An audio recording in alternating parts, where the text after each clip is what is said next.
ओम शांति। भाग्य विधाता इस पुस्तक में आज हम पढ़ेंगे ऐसे थे हमारे बाबा। इस विषय पर ब्रह्मा कुमारी सुतीश बहन जी अपने अनुभव सुनाती है। चलिए आज हम इसे पढ़ते हैं।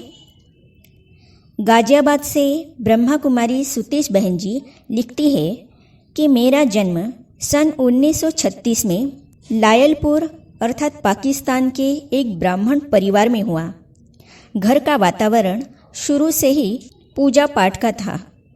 घर में जब तक हर कोई व्यक्ति या बच्चा पूजा आदि नहीं करता तब तक किसी को पानी भी नहीं मिलता था। शुरू से ही मेरे भी संस्कार कुछ ऐसे ही थे। हमेशा भगवान की प्राप्ति के लिए मन में एक तड़प थी कि भगवान कौन है, कहाँ मिलेगा। फिर भी शिवलिंग की प्रतिमा में मेरी विशेष श्रद्धा थी। जब भी कोई तकलीफ़ होती थी या बीमारी आती थी तो मैं मंदिर में जाकर शिवलिंग का जल पी लेती थी, जिससे बीमारी आदि ठीक हो जाती थी। इसी कारण मेरी शिव में बहुत आस्था थी। समझती थी कि यही सबसे बड़ी शक्ति है, यही कल्याणकारी है। समय बीतता गया। जब भारत पाकिस्तान का बंटवारा हुआ तो हम भारत में दिल्ली में आकर रहने लगे। कुछ दिनों के बाद पिताजी का देहांत हो गया। इसी घटना के कारण माताजी बहुत दुखी रहा करती थी। कार्तिक मास में अन्य माताओं के साथ मेरी माताजी भी यमुना में स्नान करने जाती थी। यमुना किनारे कुछ देवियाँ आई है। सन 1951 की बात है। एक दिन कुछ सफ़ेद वस्त्रधारी बहनें यमुना के किनारे तपस्या करती हुई दिखाई पड़ी। जैसे ही माताएं बहनों के सामने गई तो उनके नयनों से रूहानियत का साक्षात्कार हुआ। उनके मुख द्वारा ज्ञान के अनमोल वचन सुनते हुए माताओं को बहुत अच्छा लगा। ऐसा अनुभव हुआ कि ये कोई महान शक्तियाँ है। माताजी ने घर में आकर मुझे बताया कि यमुना किनारे कुछ देवियाँ आई हैं और वे भगवान के बारे में बहुत अच्छा ज्ञान देती हैं। उनकी बात सुनकर मैं भी दूसरे दिन घूमने के बहाने उनके प्रवचन सुनने गई। बहनों अर्थात देवता दादी, ब्रजशांता दादी, मिट्ठू बहन को देखकर ऐसा लगा कि यही मेरी बहनें हैं और यही मुझे परमात्मा से मिलने की राह बताएगी। इसी विश्वास के साथ मैं घर आ गई। दूसरे दिन माताएं घर के नज़दीक जगन्नाथ की धर्मशाला में उन बहनों को ले आई। यह सुनकर मैं खुशी से झूम उठी और उसी समय मैं उन बहनों से मिलने के लिए धर्मशाला में पहुंच गई। वहां जाकर देखा कि कुछ माताएं शांत अवस्था में बैठी थीं, जिससे मुझे असीम शक्ति और खुशी की अनुभूति होने लगी। परंतु भगवान को याद कैसे किया जाता है, यह ज्ञान नहीं था। सामने विष्णु चतुर्भुज बाहें पसारे मुझे बुला रहे थे।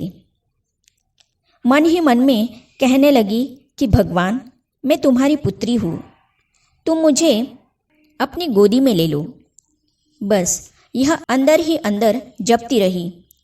जपते जपते मुझे एकदम सफ़ेद लाइट दिखाई देने लगी और मैं शरीर से हल्की हो गई, परंतु डर गई कि पता नहीं मुझे क्या होने लगा है। मैं उस स्थान से उठकर दूसरी जगह बैठ गई। फिर देखा कि सामने विष्णु चतुर्भुज बाहें पसारे मुझे बुला रहे थे।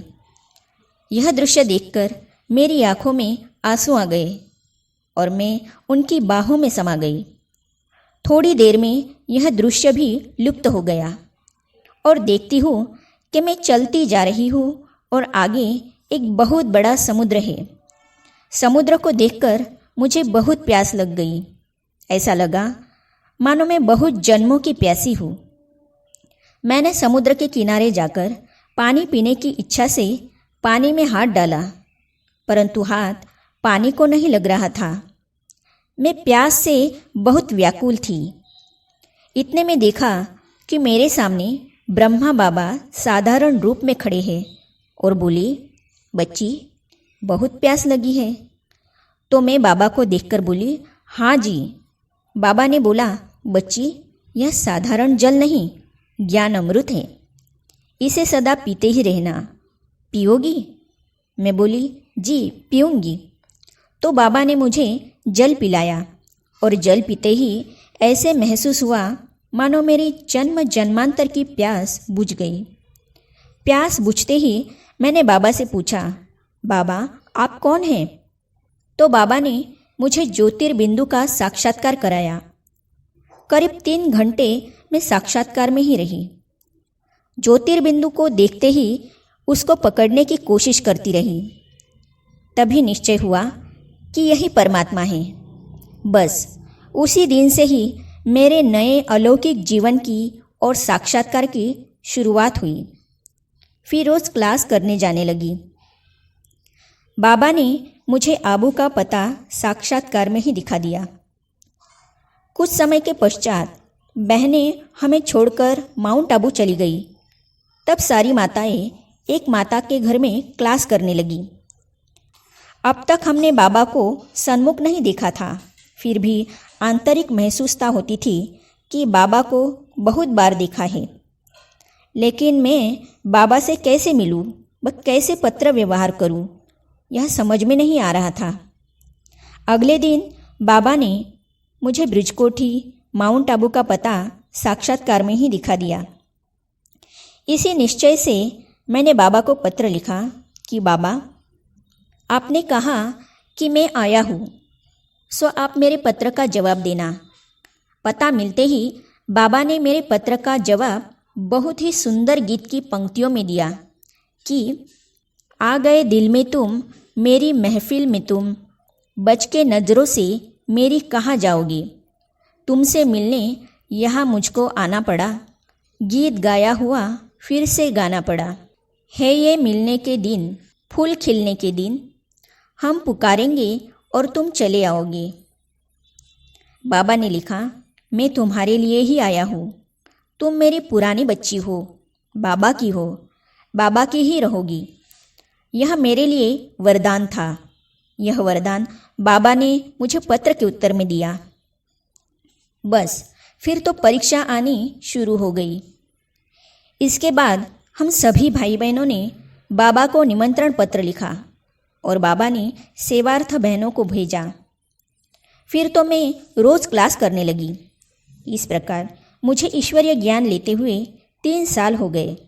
बहुत परिवर्तन आता गया और परिवार वाले देखने लगे कि यह हर प्रकार से बदलती जा रही है और यह कभी भी घर छोड़कर चली जाएगी। कुछ विरोधियों ने कहना शुरू किया कि यह तो साध्वी बनती जा रही है। बस फिर तो परीक्षाएं आनी शुरू हो गई। सेंटर में आना जाना बंद कर दिया गया।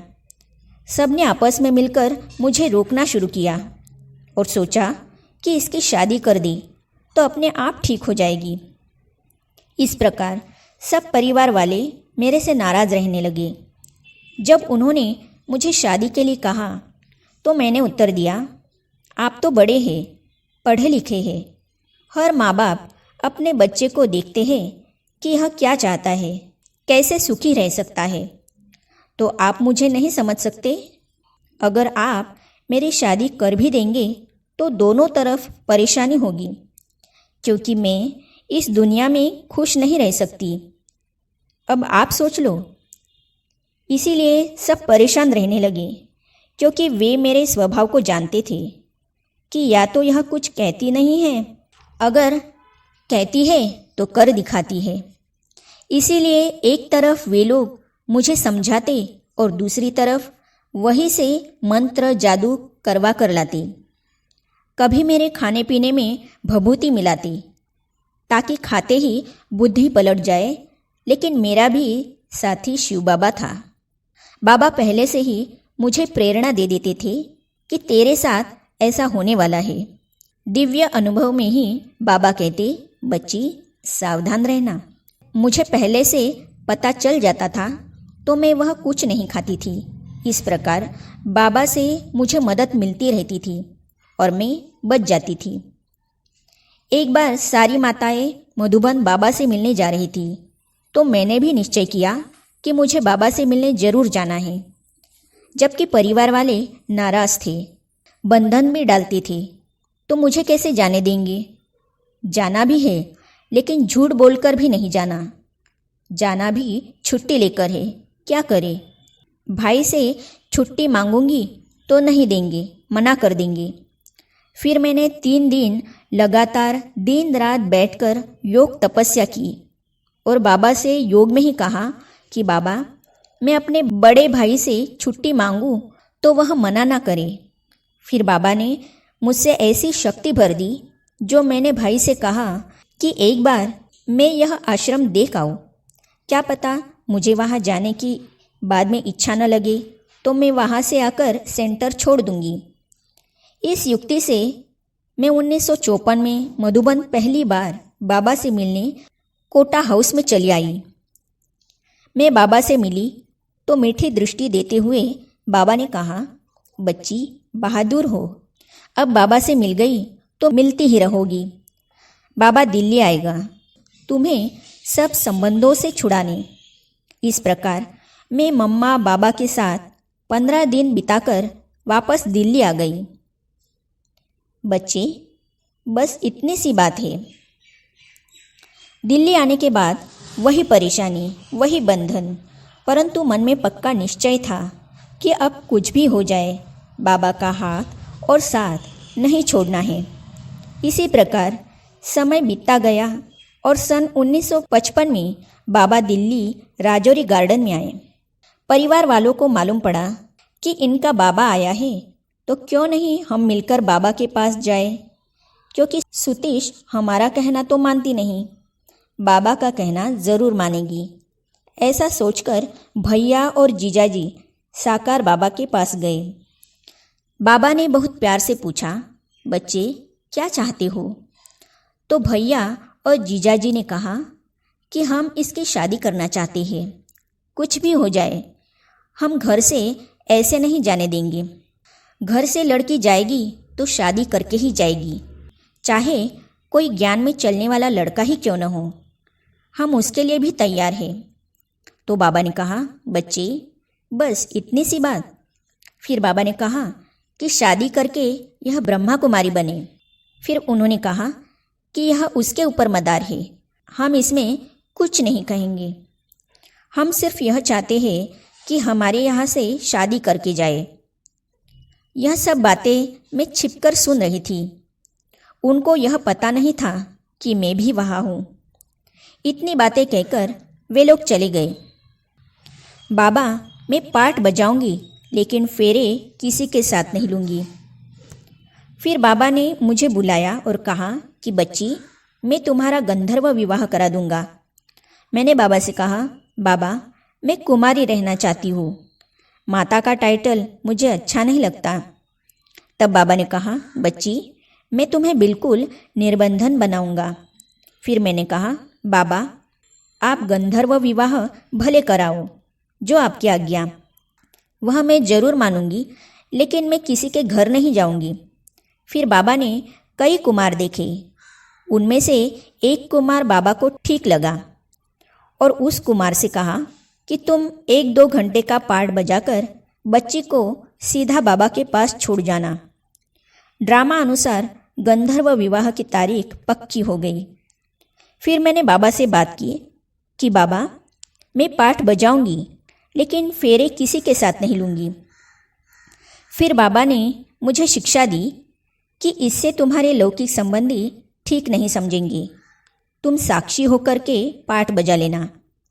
मम्मा बाबा ने मुझे अपना अपना एक एक रुमाल दे दिया। मैं वहाँ गई।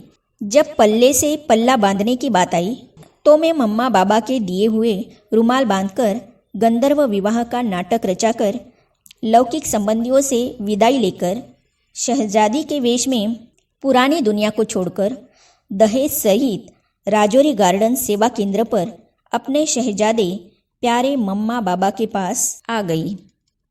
इस प्रकार यज्ञ के इतिहास में गंधर्व विवाह की प्रथा भी इस प्रसंग से शुरू हो गई। इसके पश्चात मैं मम्मा बाबा के पास राजौरी गार्डन में रही। बाद में पंजाब और यूपी में बाबा ने मुझे अपने साथ घुमाया। अमृतसर, सहारनपुर, अंबाला, इस तरह 6 मास घूमकर सबसे पहले मैं हापुड़ सेवा केंद्र पर गई। सन 1960 में हापुड़ का हंगामा हुआ तो बाबा ने कहा, छोटी बच्ची को वहाँ से बुलाओ। फिर बाबा ने मुझे अपने पास बुलाया। एक बार मैं मथुरा में बहुत बीमार पड़ी तो मुझे बाबा ने बुलाया और कहा कि मैं अपने आप तुम्हें ठीक करूँगा। बाबा ने मुझे मक्खन और बादाम खिलाया और सचमुच मैं ठीक हो गई। इस प्रकार मम्मा बाबा ने मेरी स्थूल और सूक्ष्म पालना की। 4 मास के बाद बाबा ने मुझे गाजियाबाद सेवा पर भेज दिया। इस प्रकार जानी जाननहार बाप पर मेरा जितना निश्चय था उतना बाबा को भी मुझ पर विश्वास था कि यह मेरी बच्ची है और सदा रहेगी। ऐसे थे हमारे बाबा। आगे हम पढ़ेंगे बाबा की एक नज़र सर्व संशयों को दूर कर देती थी। इस विषय पर अजमेर से ब्रह्मा कुमारी राधा बहन जी लिखती है, तो इसे हम पढ़ेंगे अगली कड़ी में। तो ये जानने और पढ़ने के लिए इस चैनल को सब्सक्राइब करने के साथ ही साइड में जो बेल आइकॉन है उसे भी क्लिक कीजिए ताकि आने वाली सभी वीडियो और अब तक की सारी वीडियो आप तक पहुंचती रहेगी। ओम शांति।